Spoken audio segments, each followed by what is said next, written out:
हमारे चैनल को सब्सक्राइब करें और बेल आइकन दबाएं।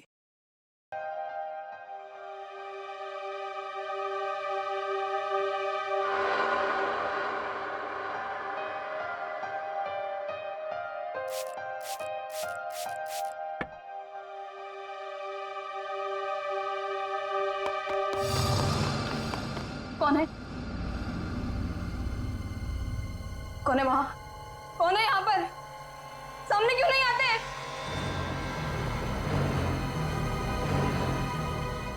बस बहुत हो गया। बंद करो ये खेल, बंद करो ये खेल।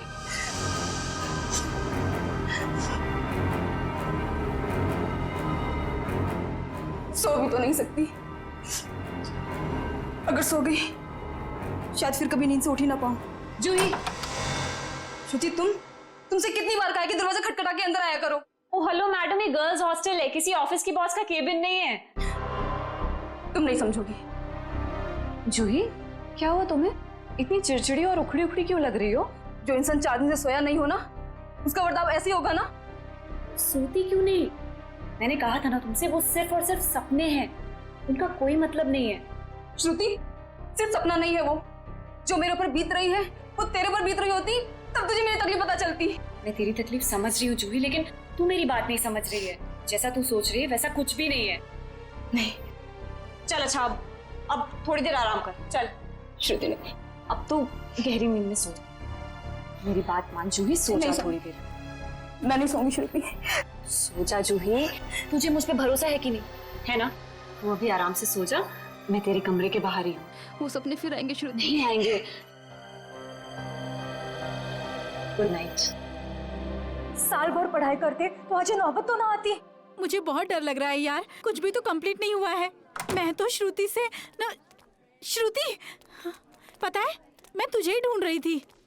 मुझे तेरे नोट्स देना यार, वरना पता नहीं एग्जाम्स में क्या होगा। मुझे बहुत डर लग रहा है यार। मेरे भी नोट्स अधूरे हैं। अच्छा ऐसा करते हैं कि कल लाइब्रेरी जाके इकट्ठा नोट्स बना लेते हैं। तुम दोनों टेंशन क्यों ले रहे हो? अरे गर्ल्स, क्या हो रहा है? एग्जाम शुरू होने वाले हैं। चलो सब अपने अपने कमरे में जाओ और जाकर पढ़ाई करो, बहुत रात हो गई है। Yes madam.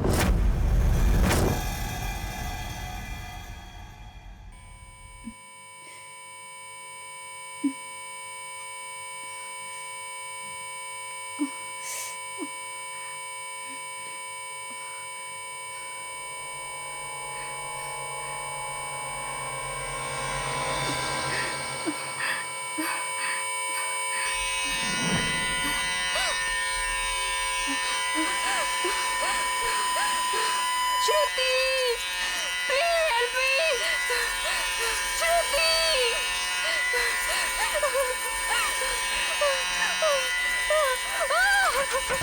ये दरवाजा क्यों बंद है? श्रुति, ये लाइट क्यों नहीं जल रही है?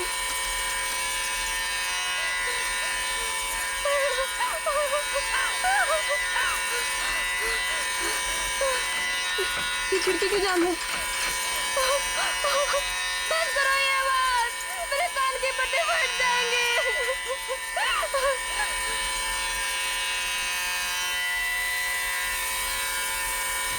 ये धुआं कहाँ से आ रहा है?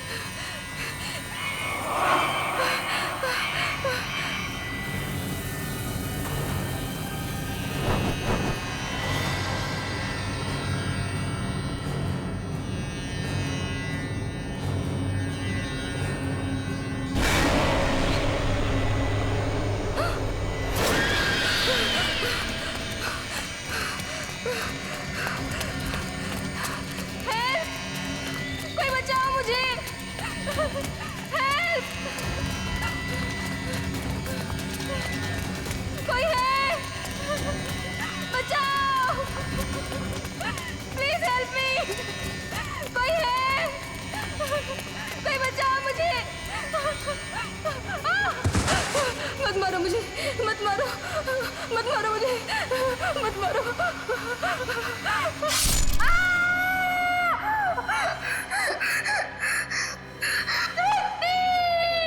ओह नो, ये तो जूही की चीख है। लगता है उसने वही पुराना सपना देखा है।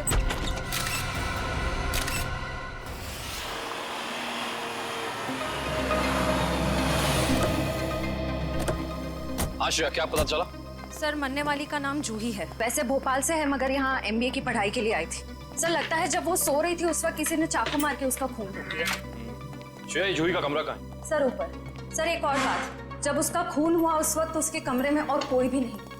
ऐसा कैसे हो सकता है श्रेया? कोई ना कोई तो होना चाहिए। ऐसा जरूरी नहीं है सर, इस तरह की मौतों में कई बार आत्माओं का हाथ होता है। प्लीज, DCP सर मुझे पहले ही बता चुके हैं आपकी इन कहानियों के बारे में। बेहतर होगा कि इन मर्डर केसेस के साथ ये आत्माओं की कहानियां ना जोड़ें। प्लीज, समझ गए? यही कमरा है? Yes sir. आइए। एक्सक्यूज मी, प्लीज एक सेकंड, एक्सक्यूज मी।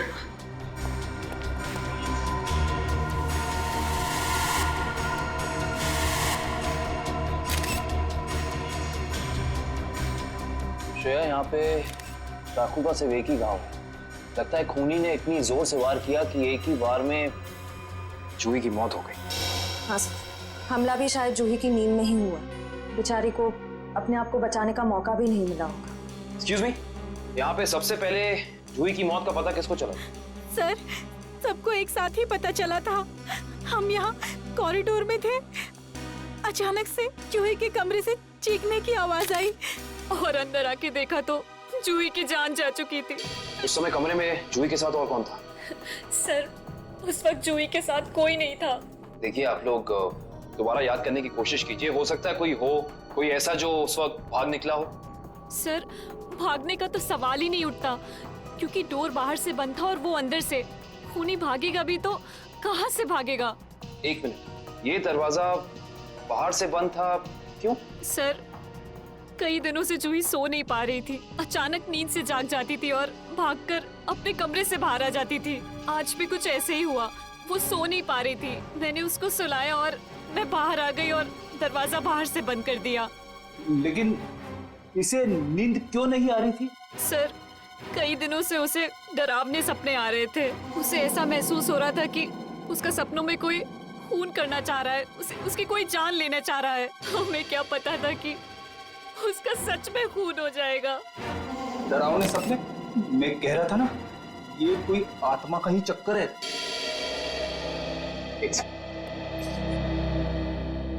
आपको कितनी बार बताया है कि आत्माओं की बातें सबके सामने मत किया करिए। वो लोग क्या सोचेंगे CID के बारे में? सॉरी। अच्छा, आप अभी कह रही थी कि जूही को डरावने सपने आते थे। कभी उसने आप लोगों के साथ कुछ शेयर किया कि उसे किस चीज के सपने आते हैं? कुछ भी? सर, उस ड्रॉर में जूही का स्केच बुक है। उस ड्रॉर में? जी सर। Sketch book? ये बुक? जी सर। ये चाकू? सर, ये वही चाकू है जिसे लेकर कोई उसका पीछा करता था सपनों में, उसे मारने के लिए। ये देखो, ये चाकू बिल्कुल ऐसा ही है जिससे जूही का कत्ल हुआ। हाँ सर।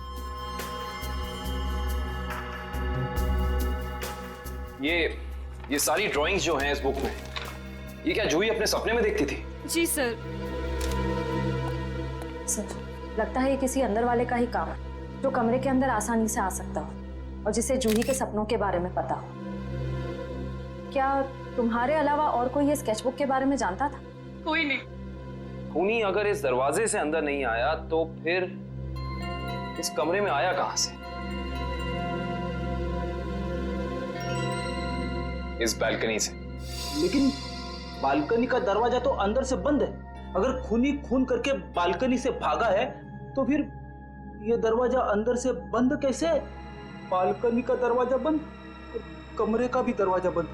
कहीं जूही की आग?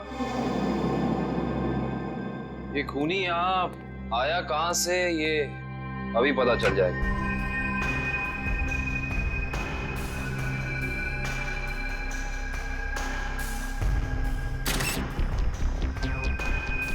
ये देखो, जूते के निशान। हो ना हो खूनी इसी बालकनी से चढ़कर आया। लेकिन बालकनी का दरवाजा तो अंदर से बंद था, तो फिर खूनी यहाँ ऊपर चढ़ के कमरे के अंदर आया कैसे होगा? ये भी पता चल जाएगा फ्रेडी जी। बस एक बार जूही के मौत के कारण पता चल जाए, कुछ तो होगा, कोई सबूत कुछ तो होगा। इधर देखो, ये पाइप इसी वाटर पाइप से चढ़कर खूनी इस बालकनी तक आया है। यहाँ के वॉचमैन से मिलना पड़ेगा। माफ कर दिए साहब, गलती हो गई। इसे गलती कहते हो तुम? एक इंसान गर्ल्स हॉस्टल की बालकनी में चढ़ जाता, अंदर कमरे में जाके खून कर देता, और तुम्हें कुछ पता भी नहीं चला। बस साहब 15 मिनट के लिए मेरी आंख लग गई थी। मैं सपने में भी ऐसा नहीं सोच सकता था कि उस दौरान ऐसा कुछ हो जाएगा। तुम्हारी 15 मिनट की लापरवाही की वजह से एक लड़की की जान चली गई, उसकी जिंदगी लौटा सकते हो तुम?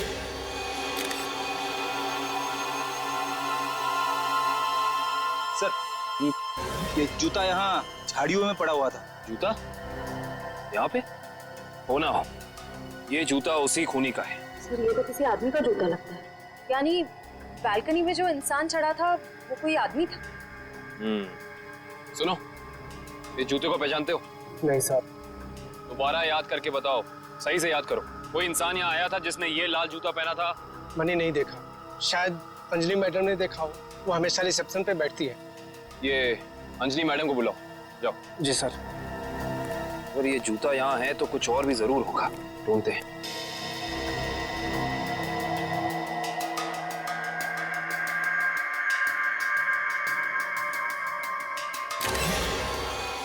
इस तरफ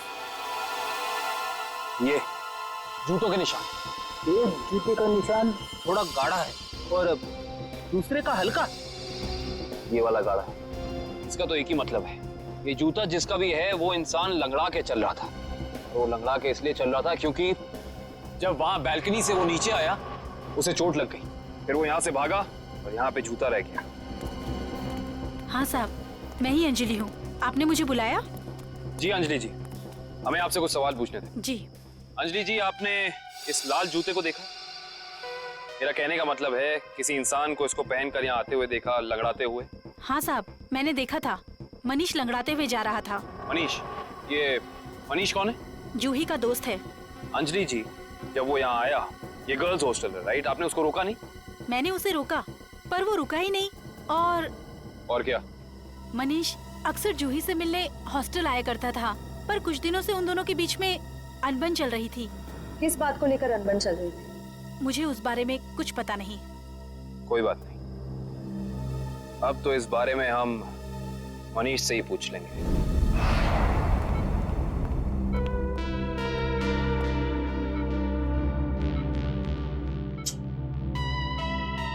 मनीष, कैसे हो यार? मैं ठीक हूँ, पर आप लोग कौन हैं? तुम्हारे शुभचिंतक हैं, सीआईडी वाले। सीआईडी? क्या बात है?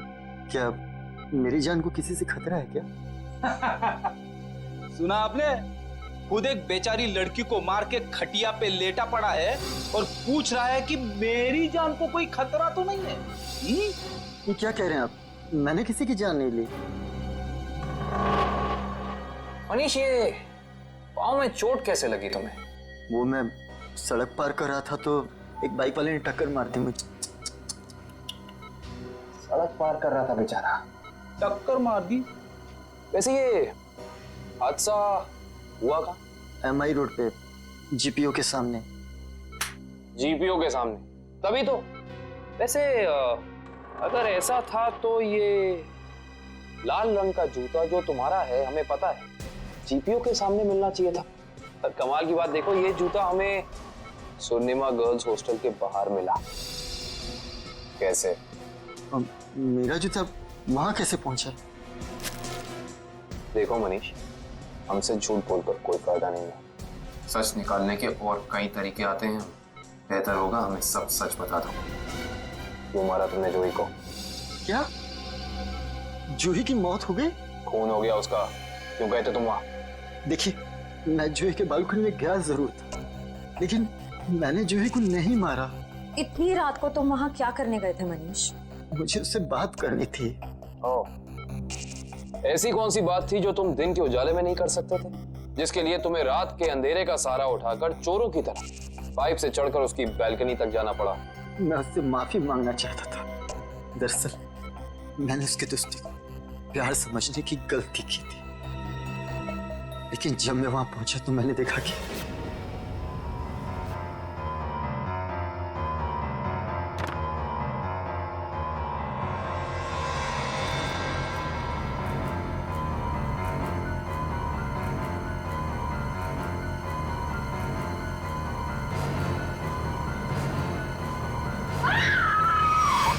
शर्म आनी चाहिए तुम्हें मनीष।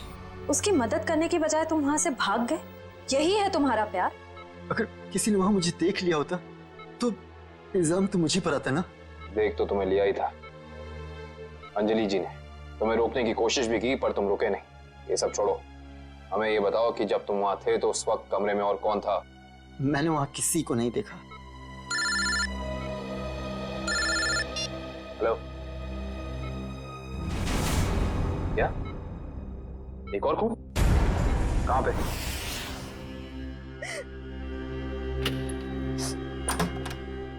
आप कौन? हम लोग सीआईडी से। आइए।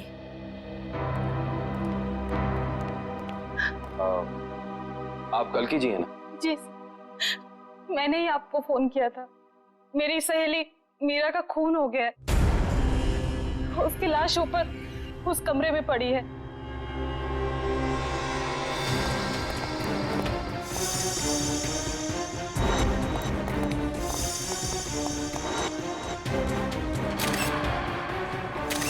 श्रेया, ये चाकू तो बिल्कुल वैसा ही लग रहा है जैसा जूही की मौत में यूज हुआ था। हाँ सर, लगता है किसी सीरियल किलर का काम। सीरियल किलर का भी हो सकता है और किसी ऐसे इंसान का भी जो दोनों जूही और मीरा को जानता है। वो यहाँ आया और उसने मीरा की जान भी इसकी नींद में ले ली। मतलब दो खून हूबहू एक ही तरीके से। सर, हाँ, लाश की हालत को देखकर लगता है कि इसकी मौत को 3-4 घंटे हो चुके हैं।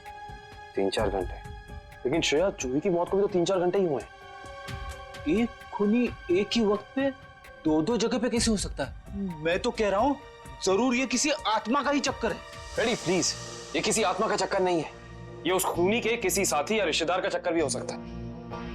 लगता है इस जुर्म में एक से ज्यादा लोग शामिल हैं। लेकिन कैसे? कैसे हो सकता है? इस कमरे की सारी खिड़कियां, सारे दरवाजे अंदर से बंद हैं। और यहाँ पे कोई बालकनी भी नहीं है उस हॉस्टल की तरफ। तो फिर वो खूनी इस कमरे में आया कैसे? इस कमरे की तलाशी लो, कोई ना कोई सुराग जरूर मिलेगा।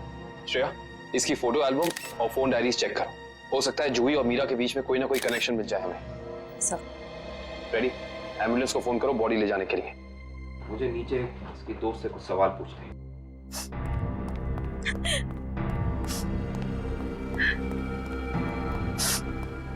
कालकी जी। जी, आपको मीरा की मौत के बारे में कब पता चला?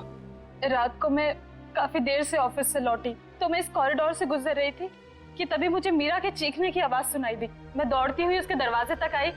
मीरा का दरवाजा खटखटाया पर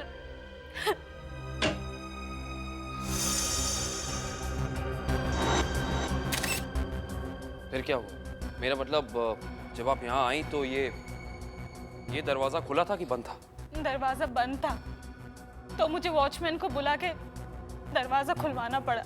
कल्कि जी, जब आप यहाँ पे आई तो आपको यहाँ इस घर में कोई भी निकलते हुए यहाँ से दिखा, भागते हुए दिखा? नहीं।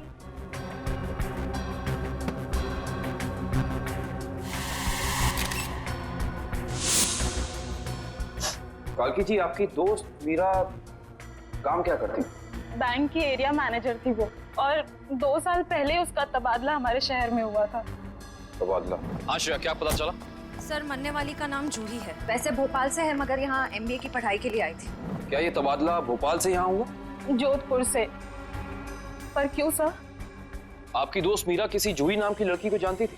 जहाँ तक मुझे पता है सर, इस नाम की तो उसकी कोई दोस्त नहीं थी। दोस्त नहीं तो कोई रिश्तेदार? क्योंकि कुछ घंटे पहले एक 21 साल की लड़की का बिल्कुल इसी तरीके से खून हुआ। उस लड़की का नाम जूही था और वो ये उसकी तस्वीर है। क्या आप जानती हैं इसे? नहीं। आप जानती?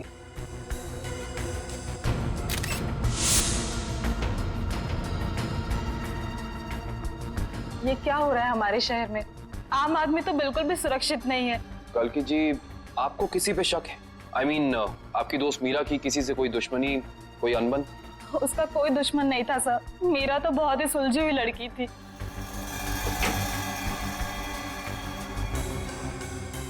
अच्छा, ये तस्वीर देखिए। इस आदमी का नाम मनीष है। क्या आप इसे जानती हैं? नहीं सर।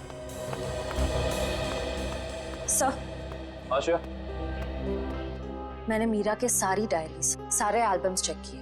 मीरा और जूही के बीच कोई कनेक्शन नहीं है, कोई संबंध नहीं है। कोई ना कोई संबंध तो जरूर है, वरना ये खूनी सिर्फ इन्हीं दोनों लड़कियों को निशाना क्यों बनाएगा? कुछ तो है जो हमें समझ नहीं आ रहा है। कल्कि जी, क्या कुछ दिनों से मीरा किसी बात को लेकर परेशान थी? हाँ सर, कुछ दिनों से उसे डरावने सपने आ रहे थे। डरावने सपने? मीरा को भी डरावने सपने आ रहे थे? हाँ सर, बस कहती रहती थी कि उसका कोई खून करना चाहता है।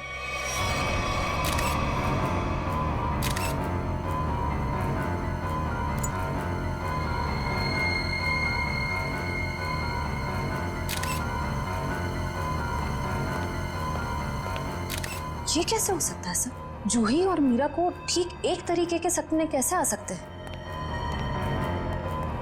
सर, खूनी के अंदर आने का रास्ता तो नहीं मिला है, लेकिन ये स्क्रू मिला है मीरा के बेड के नीचे से। एक काम करिए, वॉचमैन से पूछताछ कीजिए, देखिए क्या पता चलता है मीरा के बारे में। तब तक इस स्क्रू की गुत्थी को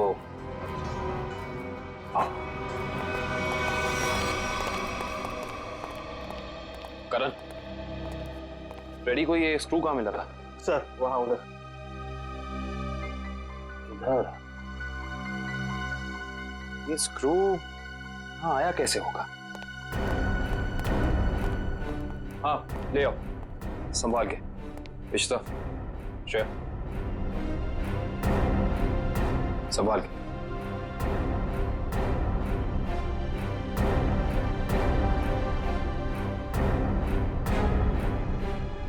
इश्ता,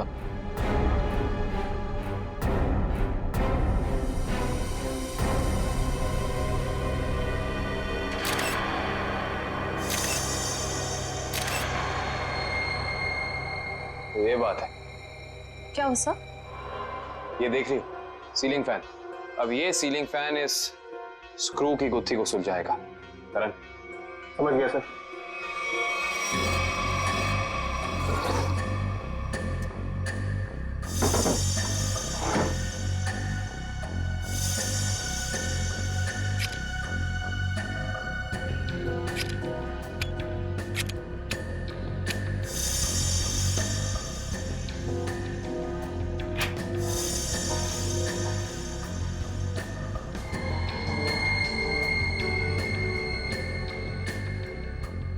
फैन को उल्टा करो।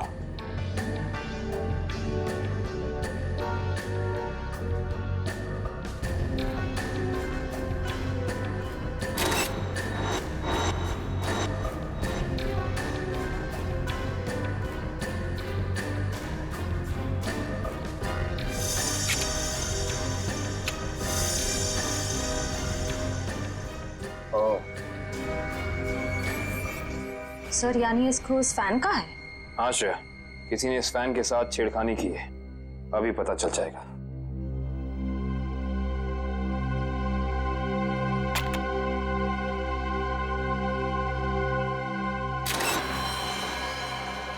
ओह माय गॉड, तो ये बात है, मतलब चाकू इसके अंदर था। इसके अंदर से इस मैकेनिज्म के जरिए चाकू सीलिंग से नीचे गिरा मीरा के पेट में और उसकी मौत हो गई। अब समझ में आया, ये कारण है जिस वजह से खूनी इस कमरे में नहीं था। उसकी जरूरत ही नहीं थी, उसका काम तो ये सीलिंग फैन कर रहा था। इसका मतलब जूही के कमरे में भी बिल्कुल ऐसा ही सीलिंग फैन होगा जिसके अंदर सेम मैकेनिज्म फिट होगा। वहां भी चाकू सीलिंग से गिरा और जूही की मौत हो गई। सर हो सकता है खूनी ने रिमोट कंट्रोल के जरिए इस चाकू को कंट्रोल किया हो सकता है। और सवाल यह है श्रेया कि खूनी को कैसे पता चला कि सही वक्त रिमोट बटन दबाने का कौन सा था? हाँ सर, क्योंकि ना तो हमें मीरा के कमरे से कोई कैमरा मिला, ना ही जूही के कमरे से, जिससे ये पता चले कि खूनी दोनों लड़कियों पर नजर रख रहा था। वो भी पता चल जाएगा इस सीलिंग फैन के चाकू के मैकेनिज्म के जरिए। क्या ये मीरा और जूही, इन दोनों के बीच में कोई ना कोई संबंध तो जरूर है, कोई ना कोई संबंध तो जरूर है। मगर सर दूर दूर तक इन दोनों के बीच कोई संबंध नजर तो नहीं आ रहा। इन दोनों के उम्र में बहुत फर्क है, उनके रहन सहन, तौर तरीके, ये जूही का कॉलेज और मीरा के काम करने की जगह, आपस में कहीं भी कोई तालमेल नहीं है सर। सर, हाँ सर, वो फैन और चाकू का मैकेनिज्म रेडी है। चलो देखते हैं।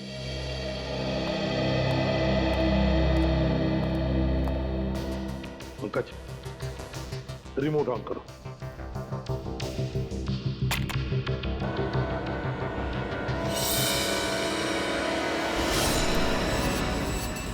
मतलब जैसे ही रिमोट का बटन दब गया, इस फैन के मैकेनिज्म के अंदर जो इंफ्रारेड लाइट थी वो ऑन हो गई, लॉक खुल गया और उसकी वजह से ट्रिगर ऑन हो गया। ट्रिगर ऑन होने से इसके अंदर जो छुपा के रखा था चाकू, वो सीधा नीचे गिर गया, सीधे उसके शरीर के अंदर जो फैन के नीचे सोया हुआ था।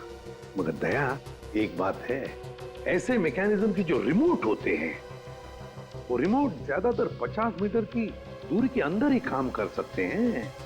तो फिर जरूर जहां पर मीरा और जूही रहती थी उसके आसपास ही ये आदमी खड़ा था। जिसने भी ये किया है वो 50 मीटर की दूरी के अंदर ही खड़ा था।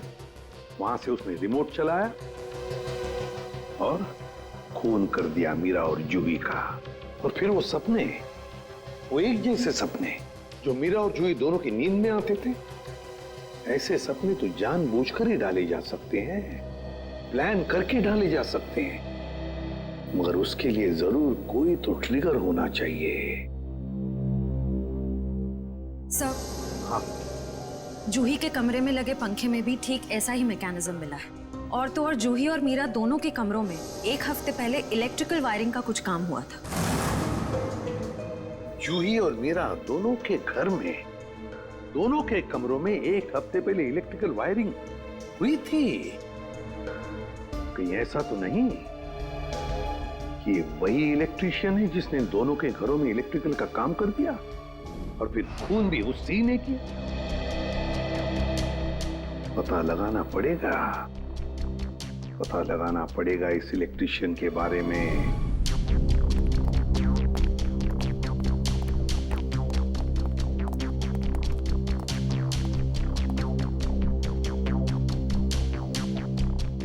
ना ही मीरा के मोबाइल पे कोई अलार्म था और ना ही जूही के मोबाइल पे। फिर दोनों को एक ही वक्त एक जैसे सपने कैसे आ सकते हैं? इसका मतलब सपने ट्रिगर करने वाला मैकेनिज्म यहीं कहीं है। सर, ये देखिए, इस पे अलार्म है, लेकिन सुबह 6 बजे का। 6 बजे का?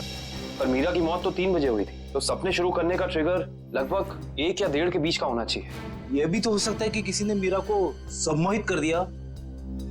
ऐसा नहीं हो सकता फ्रेडी, क्योंकि अगर ऐसा होता तो मीरा के दिन भर का हाव भाव, चाल चलन सब प्रभावित होता। पर ऐसा नहीं हुआ। नहीं, कुछ है यहाँ जो हम अभी तक देख नहीं पा रहे। ढूंढो, यही है।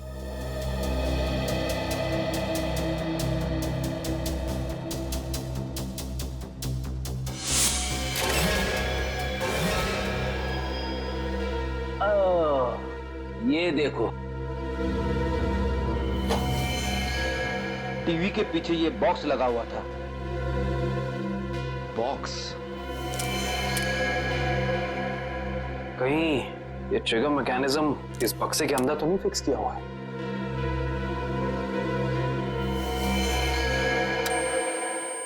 अरे अलार्म बंद करो, ये आवाज मेरे कान के पर्दे फटा ली। सर, कौन सी आवाज? यहाँ कोई अलार्म नहीं बज रहा है। अरे इतने जोर से बज रहा है, सुनाई नहीं दे रहा है।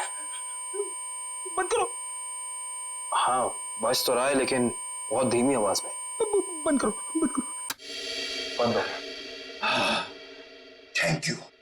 इतना भद्दा अलार्म मैंने जिंदगी में नहीं सुना। सोने वाला उठेगा नहीं, हार्ट अटैक से सीधे ऊपर चला जाएगा।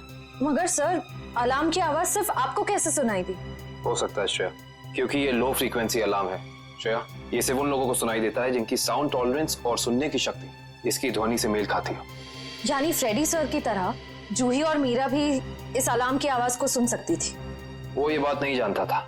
उसने इस ध्वनि का इस्तेमाल सिर्फ उनके दिमाग को कंडीशन करने के लिए किया, ट्यून करने के लिए, ताकि उन्हें वो डरावने सपने दिखा सके।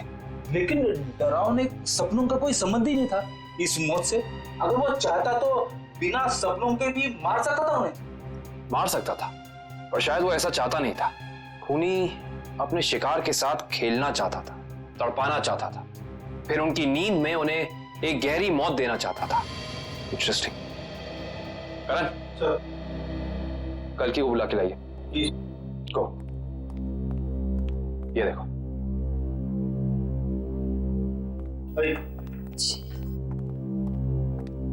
आइए। कल्कि जी, जी। इस आवाज को पहचानती हैं आप? ये आवाज मैंने यही सुनी है, मीरा के घर पे। कब? करीब 3-4 दिन पहले, जब वो अपने लैपटॉप पे काम कर रही थी तब।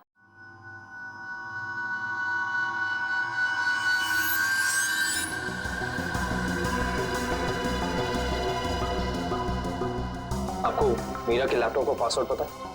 नहीं सर। हमें कंप्यूटर एक्सपर्ट से इसका पासवर्ड ब्रेक कराना होगा, लेकिन मुझे लगता है कि हमारे सारे सवालों के जवाब इसी लैपटॉप के अंदर है, इसके अंदर।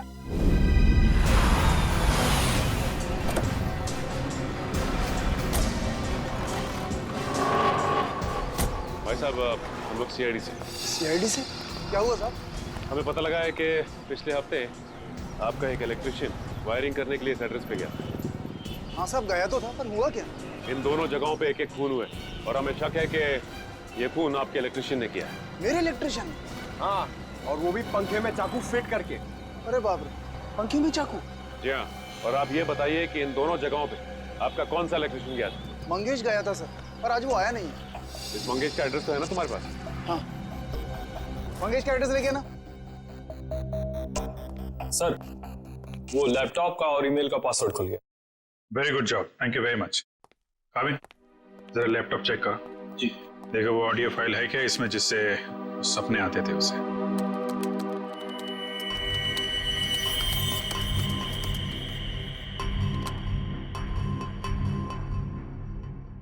सर, इस कंप्यूटर में कोई ऑडियो फाइल नहीं है।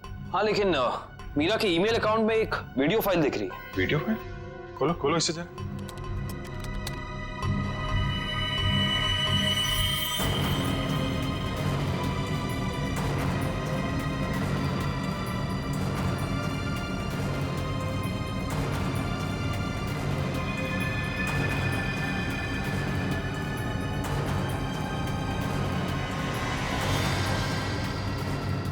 सर, ये सारे विजुअल तो मैंने जूही की स्केचबुक में देखे, स्पेशली ये नाला, ये बोर्ड और मास्क पहना हुआ आदमी, तीनों। इसका मतलब खूनी ने जूही और मीरा दोनों को चेतावनी भेजी थी। उन लोगों को हमारे पास आना चाहिए था मदद मांगने। जरा ये फाइल फिर से चलाना।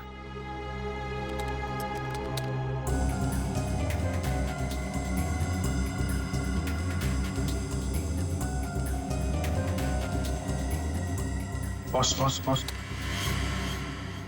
बंजारा रोड, जो शहर के पश्चिमी हिस्से में है ना? Yes sir. मतलब जो कुछ हुआ है बंजारा रोड पे ही हुआ है। क्या? ठीक है, ओके। सर, उस इलेक्ट्रिशियन मंगेश का जो पता मिला था वो नकली है सर। कोई बात नहीं, स्केच बनवाओ उसका और अपने डेटाबेस में चेक करो। बंजारा रोड, वहां जाके देखना पड़ेगा।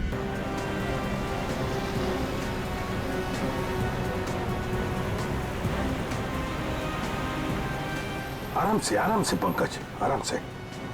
एक मिनट।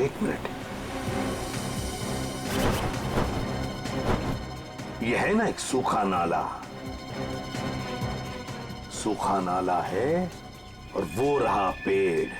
सूखा नाला और उसमें वो पेड़। जरा आगे चलकर देखते हैं।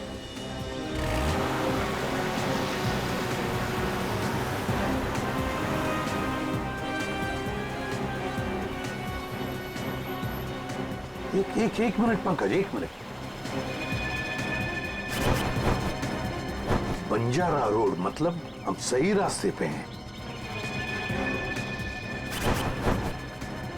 सर वो देखिए, वो पुराना घर जो हमें वीडियो में दिखा था। चलो आगे देखते हैं। अगर खूनी इस जगह का वीडियो बना के मीरा और जूही को भेज क्यों रहा था? हाँ, शायद उन दोनों को अपने अतीत का याद दिलाने के लिए। मगर सर, मैंने पता किया सर, इस बंजारा रोड पे आज तक एक क्राइम नहीं हुआ है। यहाँ तक कि पुलिस ने एक चालान तक नहीं काटा है। सर, वो रही बिल्डिंग। हाँ, वो क्या, रॉयल मून होटल। ले लो ना।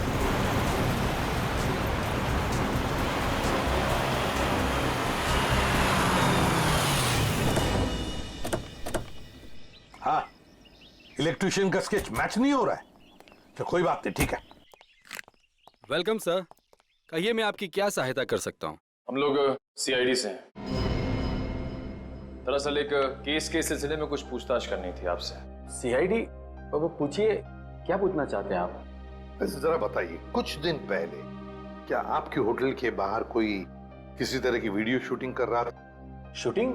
नहीं सर, हमारी होटल के बाहर शूटिंग या फोटोग्राफी की अनुमति नहीं है। ये दो फोटोग्राफ दो लड़कियों के, एक का नाम मीरा है, एक का नाम जूही है। क्या ये लड़कियां आपके यहाँ कभी ठहरी थी, कभी आई थी? सर हमारे यहाँ रोज बहुत सारे कस्टमर आते हैं, ये बता पाना थोड़ा मुश्किल है।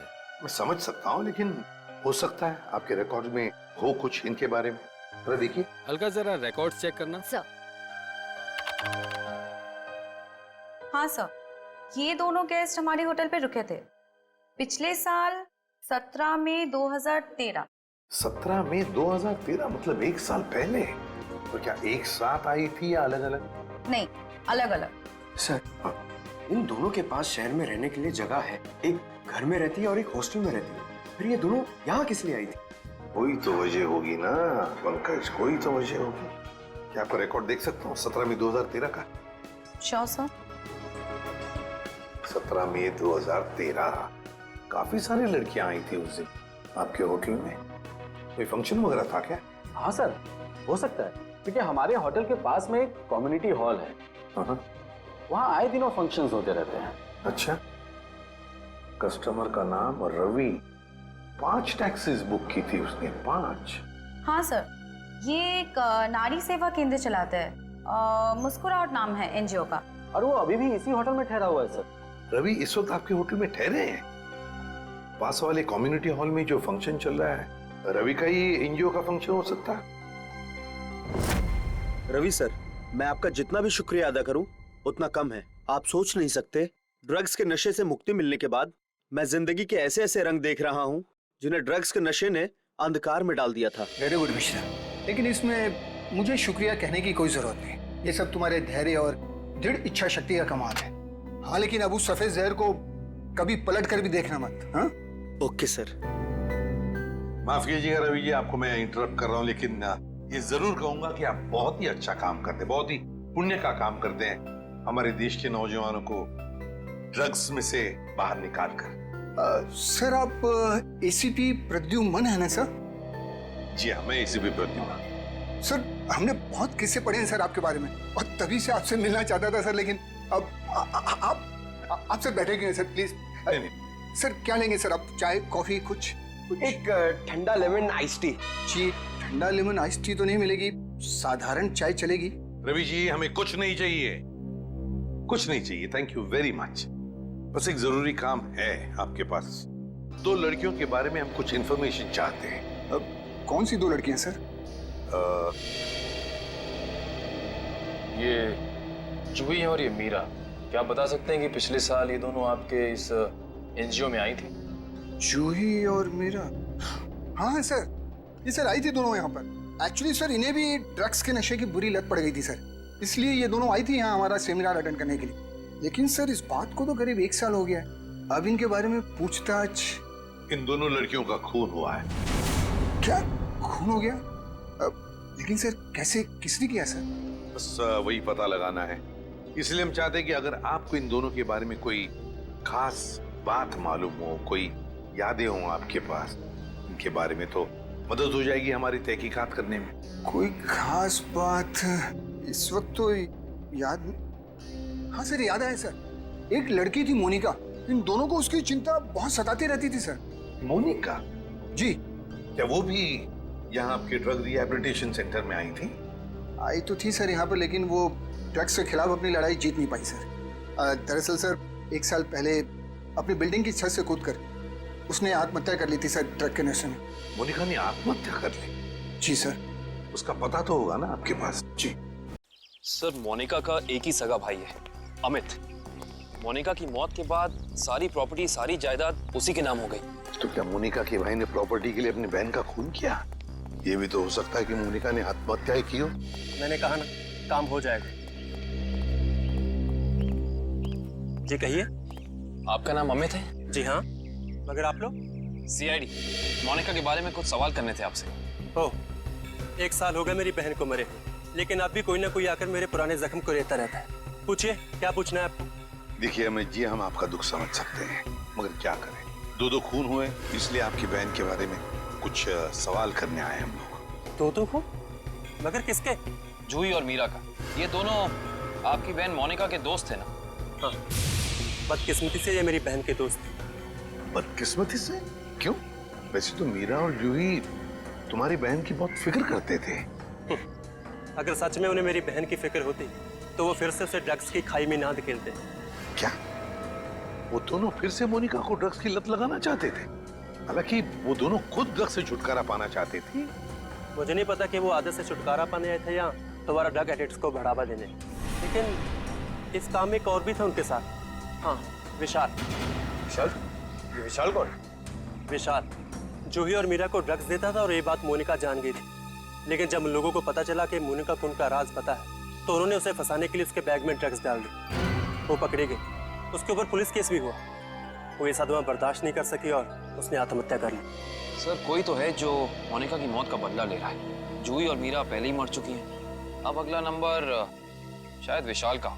अमित, कल रात तुम कहाँ थे? आप मुझ पे शक कर रहे हैं? क्या करें, शक करने की आदत जो है हमें।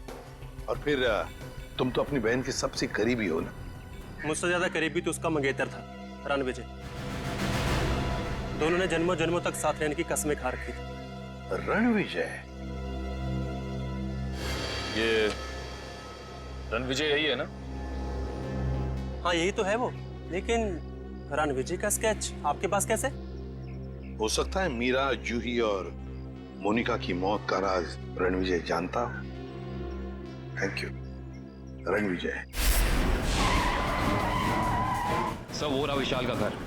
विशाल की जान को खतरा हो सकता है।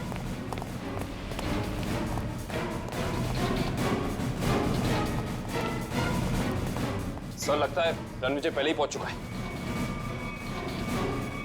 विशाल, ठीक तो हो ना? सर, जान बचा के भागो सर। रणविजय कहाँ है? सर,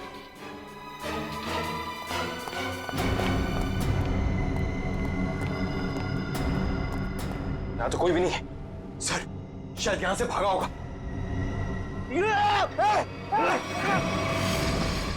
रणविजय! कोई मत चिल्ला। इसको मारूंगा नहीं तो। छोड़ दो उसे, छोड़ दो। देखिए, वैसे तो मुझे सीआईडी वालों से काफी लगाव है, पर अगर सीआईडी ने मेरे साथ कोई होशियारी की ना तो ये बात मुझे अच्छी नहीं लगेगी। चाकू नीचे फेंक दो। फेंक दो चाकू। डरो मत, कुछ नहीं करूंगा तुम्हारे इस मोटू ऑफिसर को। मोटू मत बोल, टाइटिंग कर रहा हूं आजकल।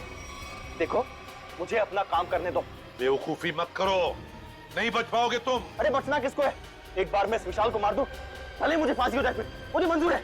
देखो रणविजय, ये सब करने से क्या मोनिका वापस आएगी? भले ही वापस ना आए, लेकिन मेरे बदले की आग तो पूरी होगी। इन तीनों ने रातों की नींद उड़ा दी थी मोनिका की, इसलिए मैं भी इनके साथ वही कर रहा हूं। इन्हें तड़पा तड़पा कर मारूंगा मैं। देखो रणविजय, मोनिका के साथ जो कुछ भी हुआ ठीक नहीं हुआ। इन तीनों की वजह से बेचारी को जेल जाना पड़ा, बदनामी हुई। नहीं, रात रात भर सो नहीं पाती थी वो, बुरे बुरे सपने देखकर जाग जाती थी।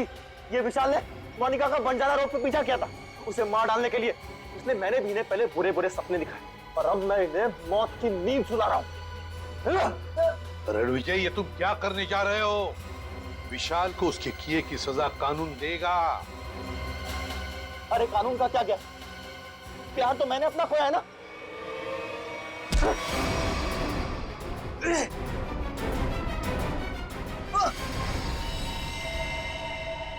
रणविजय, विशाल को तो उसके किए की सजा मिलेगी ही मिलेगी, मगर तुमने बदले की आग में दो खून किए, दो। तुम्हें तो शायद फांसी ही होगी, फांसी। For more updates, subscribe to our channel, click the show links and enjoy watching the videos.